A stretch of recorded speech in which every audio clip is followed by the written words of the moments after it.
Hello everyone, my name is Christian. Welcome back to my hobby blog. Today we are doing sort of like a audit of my unread books that I have. So I will be going through each of the books and kind of showing what I want to read next immediately after my current reads that I have going, and then other books that I've gotten in the last few years or so, in the last half a year since I've done one of these videos. So, just to begin, I am currently reading through the Malazan Book of the Fallen. This is a side novel. Takes place between books 7 and 8. So, this is Return of the Crimson God by Ian C. Esselmont, otherwise known as Cameron Esselmont. And this book is, although it's sort of a side novel, it still makes up the tapestry of the Malazan Empire and the Malazan series. So I'm really excited to read through this book. I've read the first novel in the Malazan novels of the Malazan Empire, but this is the first one that's more than like 500 pages. So this is a thick 1,000-page book. So I'm hoping I can get through this one quickly when I finish my current book that I'm reading. But if not, that's okay. And I also have from book 8 and on, Toll the Hounds. I have Dust of Dreams. And then before I finish the final book, I'm going to read the final novel of the Malazan Empire called Stone Wielder. I have no idea what this book's about. I do have an idea of what the other book is about. But this one is not as thick as the other one, so I'm excited to see what this one's about. But the final book of the Malazan Book of the Fallen is The Crippled God, and this is one that I'm very excited to watch or to read because I've been really enjoying Malazan Book of the Fallen. I think it's my favorite series right now, especially in fantasy. It ticks all of my favorite boxes when it comes to reading fantasy novels, such as a wide cast of characters, a wide cast of POVs that we get, many different perspectives throughout the series. And it also has some of the most gut-wrenching scenes in the series, both emotionally, in terms of violence, and everything else. So we sort of have that mix of just insanity going on that I really enjoy reading in my fantasy series. So I'm excited to finish this, hopefully by August is my goal. So, and then after I finish that, I will be moving on to the sequels, this is book 1. I got this from a used bookstore. I found it for $10, so I'm really happy to have found it, but I can't read anything on this book because it's a sequel trilogy, so I'm not sure what this will cover. I have no idea how the series ends. And then I have the stack here, which is books that I've had for quite a long time. And the books include Memories Legion, which is the Expanse novella collection. I'm going to finish the TV show first and then go back into the books. So that's sort of my goal for sort of by the end of December. I want to have finished all of this. So the Expanse series, not just the TV shows, but the books as well. If you have not seen any of my discussions on the books or the TV show, please go onto my YouTube and check them out. I did it with my good friends Amber and Laura, and that was probably the most fun discussions I've had because we're all big sci-fi nerds and we just love the series. So I'm hoping to finish this soon after I finish the TV show. So next I have sort of this stack here, which is books I've had for probably just as long as the other ones. And this is actually book 3 of a series that I'm reading right now. I just started book 2 today.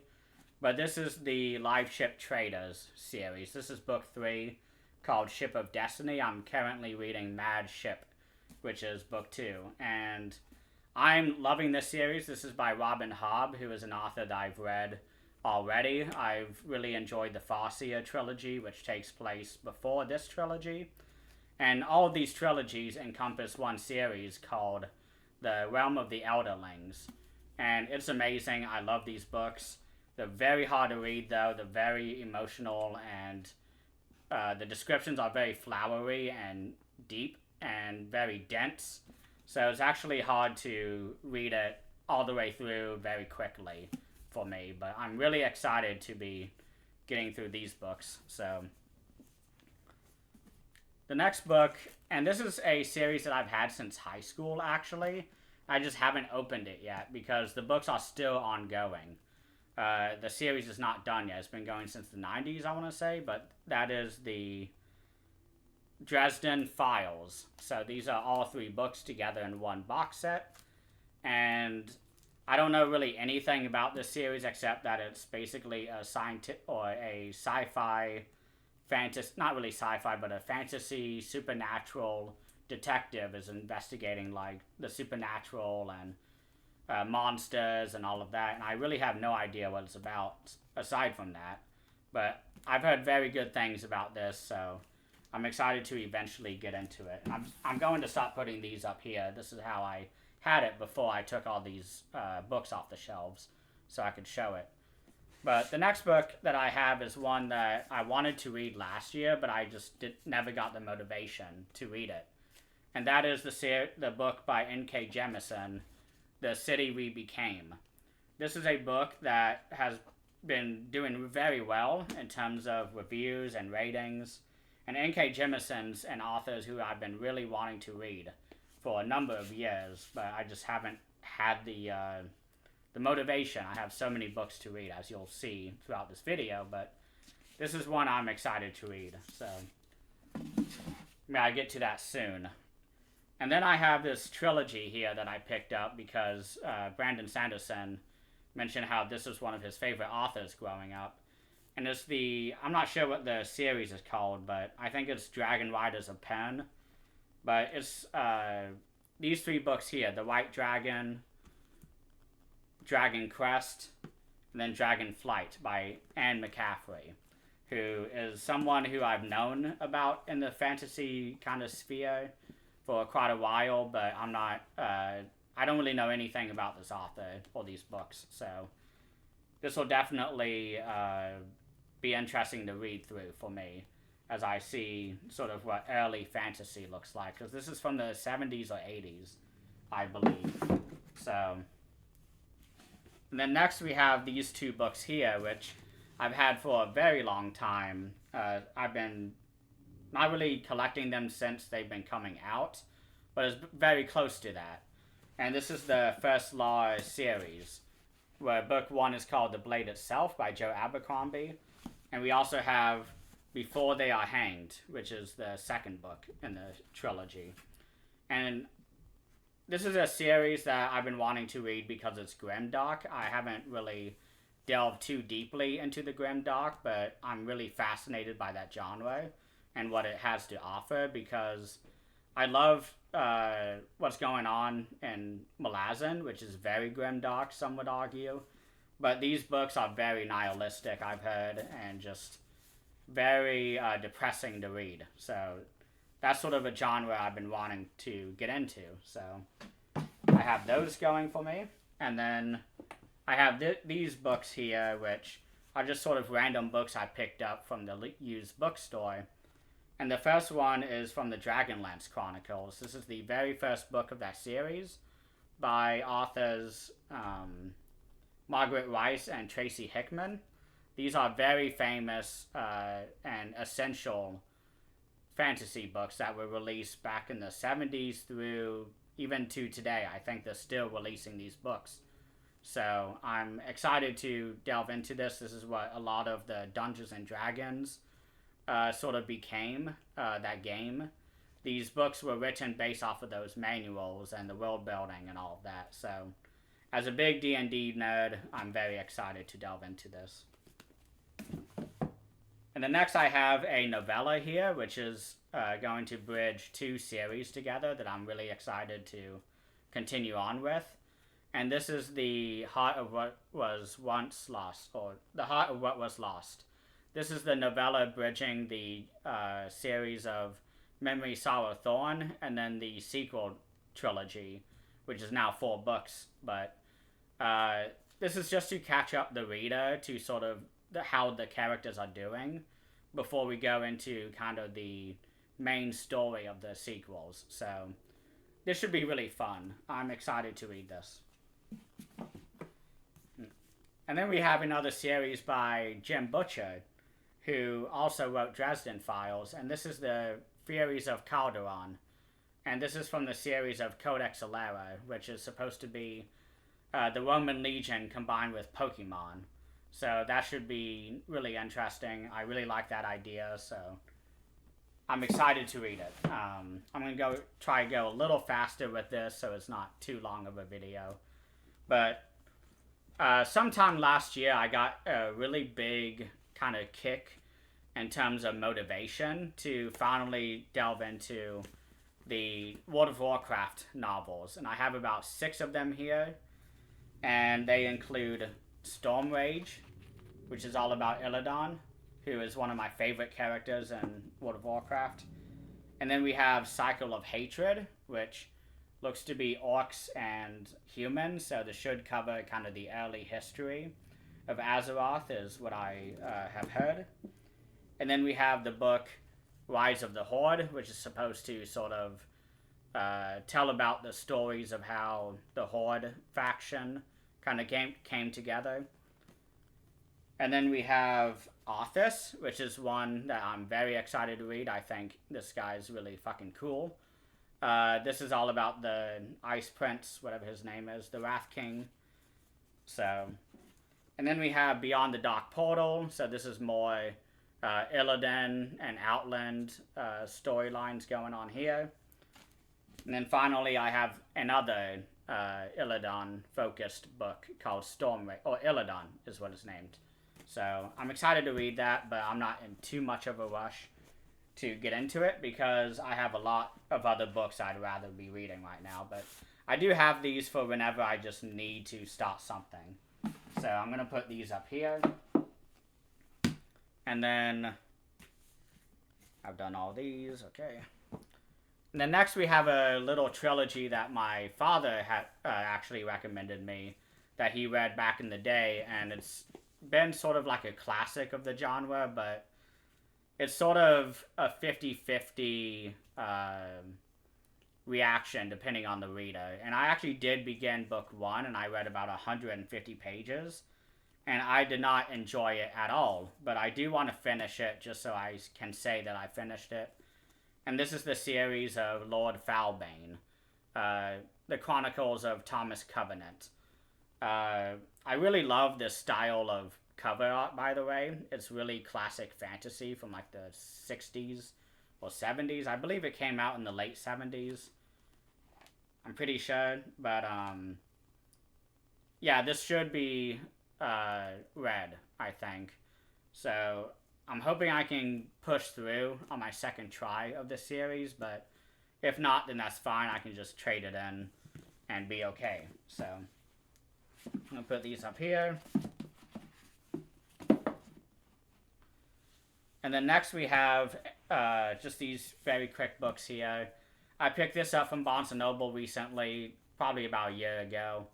And it's a sci-fi book that I want to read once I get the motivation to. I was going to read it after The Expanse, but I've sort of tabled The Expanse for now. But this is Adrian Tchaikovsky's Children of Time. This is supposed to be very good. It's sentient spiders is all I know. So I'm sold. That's all I need to know. I'm excited to read this.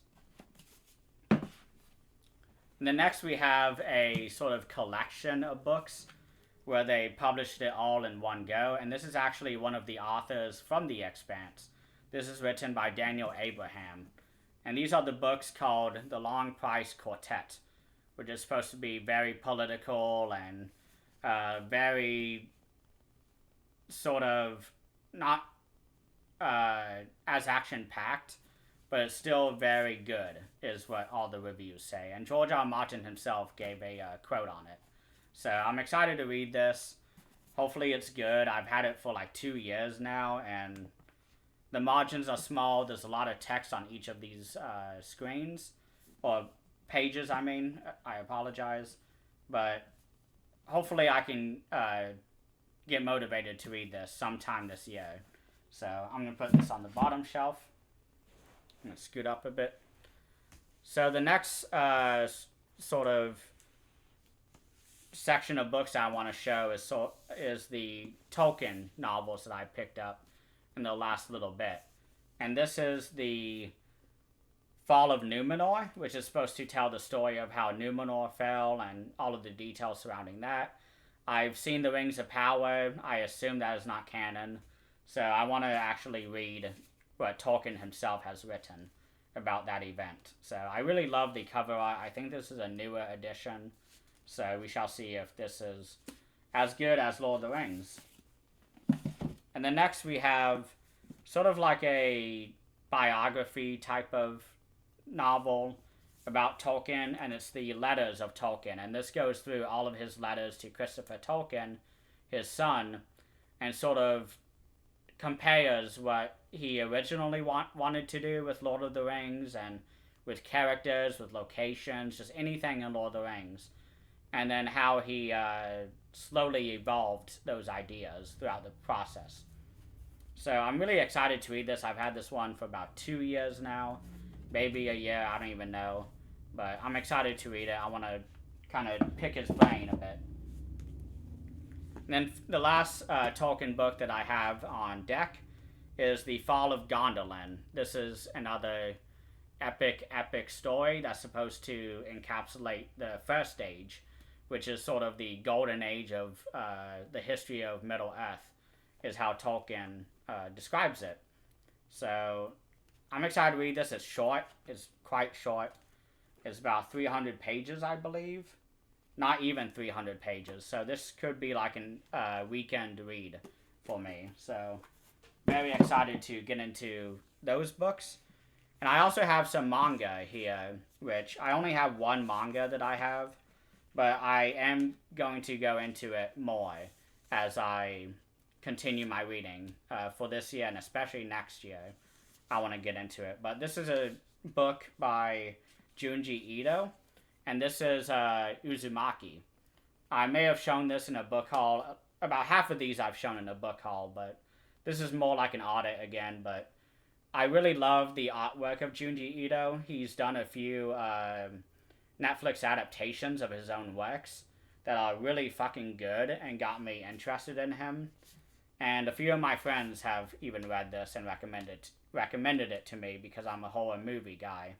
So we shall see how this holds up. I'm really excited to be creeped out and disgusted and all of those other things. But I have a stack here that I will show next of more recent, I would say within the last 4 months I've gotten these. And the first one that I'm showing is a sci-fi novel by China Miéville. I don't know if I said that name right. I apologize if I did not. But this is the book Perdido Street Station.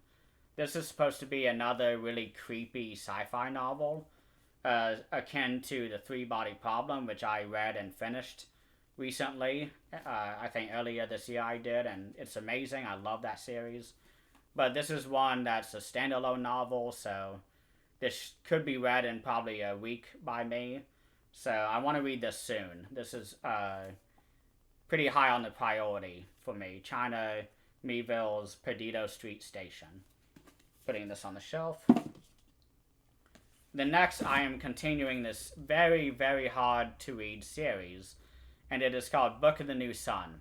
I'm currently on book 3, Sword of the Lictor, but because it's been at least 9 to 10 months, I was reading it late last year before I stopped doing YouTube, and I have forgotten a lot of what has happened in these books, so I plan on rereading book 1 and 2, and then continuing with book 3, and eventually book 4 and 5, so I'm really excited to get through this series. This and Malazan are sort of the two big series that I've had on my list since probably I was a teenager when I first started getting back into fantasy outside of Song of Ice and Fire.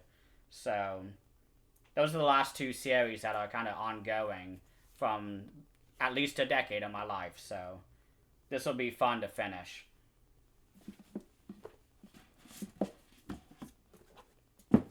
And then next I have another book that's more of a I don't know how to describe it, but it's all about the behind the scenes of Shaun of the Dead, and it's called You've Got Red on You. And it's supposed to document the entire process of making the film, and it's one of my favorite horror comedies of the 2000s. So when I saw this for about $5 at Ed McKay's, I really wanted it. So I got it, and I really love the kind of the trim on the pages. It's red, it's like blood. It's supposed to be very good. I've heard about this book before, and people who I know have said that it's really good. So then next I'm getting back into this series here, which is Aragon. This is the sequel that the author Christopher Paolini wrote just a year or two ago to Return to the World. So I need to reread the original novels first and then read this one. I'm very excited to see how the story continues because it's been a very long time since I've read the first one. I barely remember it, but I remember the movie quite well, and I did not like it whatsoever. So this is Murtar. I think that's how you say that. Christopher Paolini. And then I have a horror novel collection by the author of H.P. Lovecraft. And this is the Great Tales of Horror, which features all his most successful and most highly reviewed of his novels. So one day I will get the rest of his books, but this is sort of what I'm going to stick with for the meanwhile. So this comes with all of them: In the Mouth of Madness, The Color Out of Space, Call of Cthulhu, The Dunwich Horror, Shadow over Innsmouth, which I'm very excited for, and many others. So I got this at McKay's for about $14, more expensive than what I usually pay at that store, but still good. And then I have this novel here by Robert Jordan, which was his first novel he had ever written in the fantasy genre, from what I know. I know really nothing about this book, so I may recant most of what I just said. But this is the Warriors of the Altai. I've heard it has a lot of sort of foreshadowings to what Robert Jordan would eventually do with The Wheel of Time. So I'm excited to read this book for that.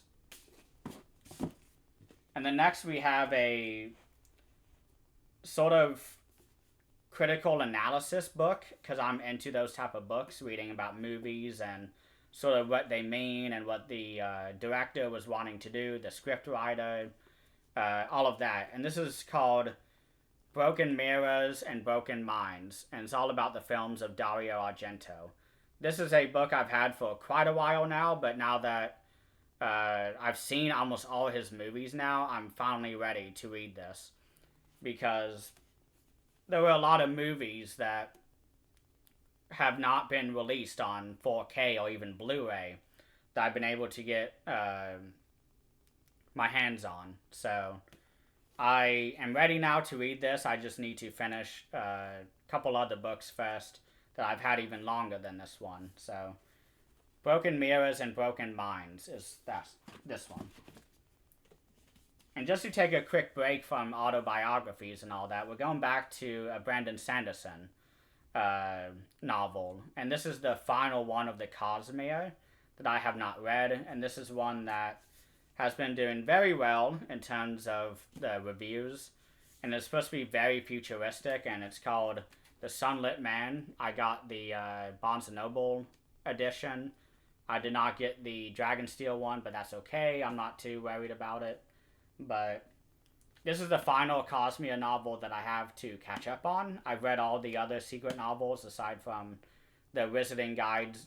It's like the Wizard's Guide to the Britain or something like that.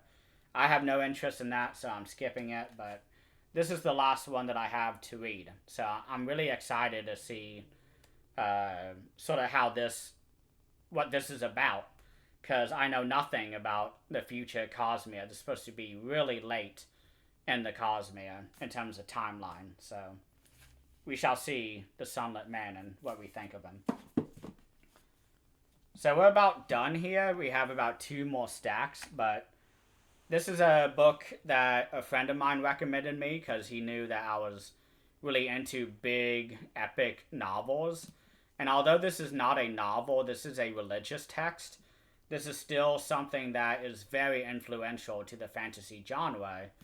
And the book or text that I'm talking about is the Mahabharata, which is all about sort of the creation of the Indian culture. So this is a book that has been around for thousands of years, or at least 1,000 years. So it's been abridged and annotated by this author here for Penguin Classics, which is a really popular publishing house. But I'm really excited to read this. I'm a big history guy. I love reading about important texts to cultures. So this is sort of one that I will be reading soon, very soon. Probably after Malazan Book 8 is what I'm thinking, or Book 9. So this is the Mahabharata. And then next we have this series here, which there's a lot of them, so I'm not going to hold up all of them, but it's the series Wars of Light and Shadow. I'm trying to get the reflection, not too bad, but this is a series that just wrapped up, I think, last month. And one of my favorite YouTubers, Philip Chase, he recently has been putting out a lot of reviews about these books and been kind of spreading the word about how great these books are. So I'm taking his advice and reading through this series. And this is another series that was on my list since I was probably 16 or 17. So I was able to find the majority of these books for about $1 each at the grand reopening at McKay's recently, like 3 months ago. So we shall see how this one is. I know it's very epic. It's supposed to just completely fuck your mind up. So I'm excited. I have the first 6 books here. I'll try to hold these up, but there's a lot of them, and they're all really thick. So we shall see how I feel about the series. But I have one more stack here, and then I will be done. So this book I got recently because it's a really famous sci-fi novel of the last, I would say, 5 years or so. And it's all about sentient squid that have a social hierarchy and culture under the sea. And this is the series called, or the book called The Mountain and the Sea by Ray Niles. Aside from what I just said, that's all I know about this book, and I'm really excited to read it. It has really big margins, big text, so I should be able to finish this in like 4 days, I would estimate. But I've been really into sci-fi lately, like current modern sci-fi, so this one kind of seemed my jam, so excited to read this one. And the final few books that I have is are some that I've already shown, so I won't spend too much time on it. But I'm going to be finishing this book here, American Twilight. Last year, I was sort of gathering all of the different Tobe Hooper novels, or books. I'm sorry, the Tobe Hooper movies in preparation for reading this book, which was edited by my friend Will Dodson, who has been on the channel a few times now, but now that I've seen about, I would say 50% of Tobe Hooper's works, I'm excited to say that I'm finally ready to be delving into this book. Because the essays I've read so far about the books, about the movies that I have seen, like Funhouse or any other ones, the names are escaping me right now, I'm sorry, but the essays I've read so far have been wonderful and exactly what I like to read when it comes to critical analysis about films. And then next I have a short little book that I got from a conference recently, which is called Autonorama, which is all about autonomous vehicles and whether they are good to have or not, or like what the pros and cons are. And and also the history of them. History that has been going on for almost 100 years now, ever since cars became a widespread household item. So I'm excited to finish this. I read about half of it in like a day or two while at work one day, and then I never picked it up again. But since I'm halfway there, I might as well finish it and count it as part of my 50 books for the year. And then I also have this autobiography all about David Niven, who was the Pink Panther, and the name of the book is called The Moon's a Balloon. So this was recommended to me by Will last year. I got it on sale. I don't really know anything about this actor outside of what Will has told me, but he said he's lived a very kind of just crazy life. So has a lot that he's done that not many other people have done. So we shall see what I think of this guy. But again, I haven't haven't watched too much of his stuff, so I hope I can still enjoy the book otherwise. And then the final few books I got very recently, like a week or two ago.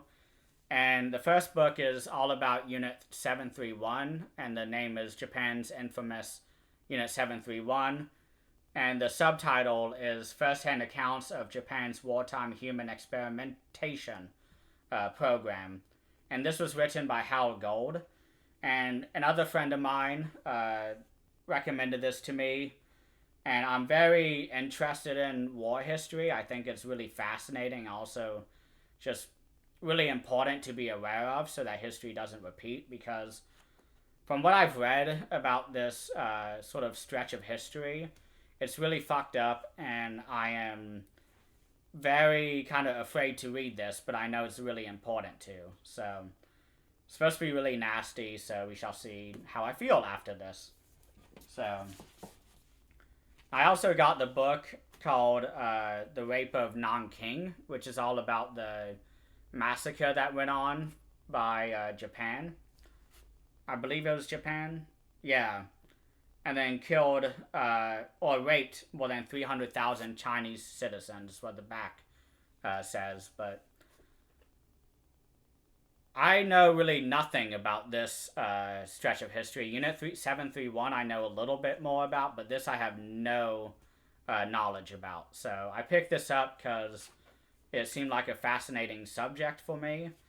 And again, it's something very important to know about. So we shall see whether I lose all my good emotions within me after this, and whether I lose hope in humanity after reading this. So this is The Rape of Nanking.